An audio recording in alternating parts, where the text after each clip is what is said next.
नमस्ते दोस्तों, स्वागत है आपका आज के इतिहास के इस एपिसोड में। आज के दिन यानी 19 मार्च से जुड़ी इतिहास की एक कहानी मैं आज इस वीडियो में आपको बताऊंगा। आज की कहानी जुड़ी है इराक के एक युद्ध से, तो चलिए बिना किसी देरी के शुरू करते हैं। 19 मार्च 2003 को संयुक्त राज्य अमेरिका मुख्य रूप से यूनाइटेड किंगडम से गठबंधन बलों के साथ इराक पर युद्ध शुरू करता है। इराक की राजधानी बगदाद में विस्फोट शुरू होने के ठीक बाद अमेरिकी राष्ट्रपति जॉर्ज डब्ल्यू बुश ने एक टेलीविजन संबोधन में घोषणा की। इस समय अमेरिकी और गठबंधन सेना अपने लोगों को मुक्त करने के लिए इराक को निरस्त करने के लिए सैन्य अभियानों के प्रारंभिक चरण में है। गंभीर खतरों से दुनिया का बचाव करें।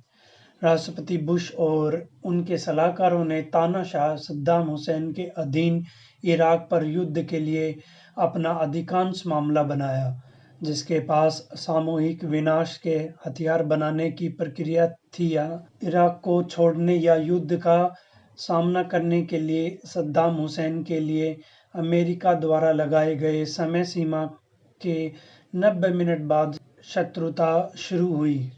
पहला लक्ष्य जो बुश ने कहा था कि सैन्य महत्व का फारस की खाड़ी में तैनात अमेरिकी लड़ाकू बम वर्षकों और युद्धपोतों से टॉमहॉक क्रूज मिसाइलों के साथ मारा गया था। हमलों के जवाब में बगदाद में रिपब्लिक ऑफ इराक रेडियो ने घोषणाएं की। बुरे लोगों, भगवान के दुश्मन, मातृभूमि और मानवता ने हमारी मातृभूमि और लोगों के खिलाफ आक्रामकता की मूर्खता की है। हालांकि सद्दाम हुसैन ने मार्च 2003 की शुरुआत में घोषणा की थी कि यह संदेह के बिना है कि वफादार आक्रामकता के खिलाफ विजयी होगा। वह अमेरिकी आक्रमण के तुरंत बाद छिप गया, अपने लोगों से केवल एक सामयिक ऑडियो टेप के माध्यम से बोल रहा था। गठबंधन सेना अपने शासन को खत्म करने और केवल 3 हफ्तों में इराक के प्रमुख शहरों पर कब्जा करने में सक्षम थी। कुछ हताहतों को बनाए रखा। राष्ट्रपति बुश ने 1 मई 2003 को प्रमुख युद्ध अभियानों की समाप्ति की घोषणा की। इराक में पारंपरिक सैन्य बलों की हार के बावजूद एक विद्रोह ने सैन्य जीत की घोषणा के बाद से वर्षों में राष्ट्र में गहन गुरिल्ला युद्ध जारी रखा है, जिसके परिणामस्वरूप हजारों गठबंधन बने सैन्य विद्रोही और नागरिक मौतें। एक गहन युद्ध के बाद अमेरिकी सैनिकों ने सद्दाम हुसैन को अपने गृहनगर तिकरित के 9 मील दूर 6 से 8 फुट गहरे छेद में छिपा पाया। उन्होंने विरोध नहीं किया और गिरफ्तारी के दौरान निर्जन रहे। इस दृश्य के एक सैनिक ने उसे एक आदमी के अपने भाग्य से इस्तीफा दिया बताया। हुसैन को गिरफ्तार किया गया और अक्टूबर 2005 में सामूहिक हत्याओं सहित उसके लोगों के खिलाफ अपराधों के लिए मुकदमा शुरू किया।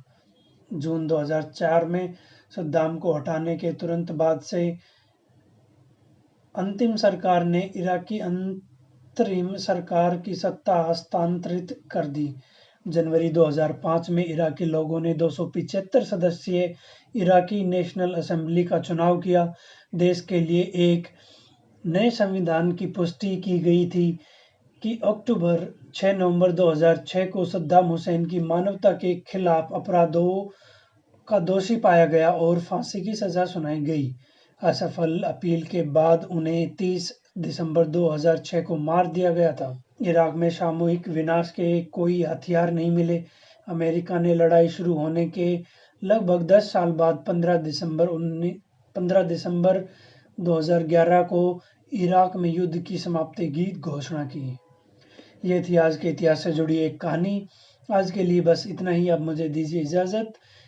कल फिर आऊँगा कल की तारीख से जुड़ी एक ऐतिहासिक कहानी या घटना लेकर। तब तक के लिए धन्यवाद।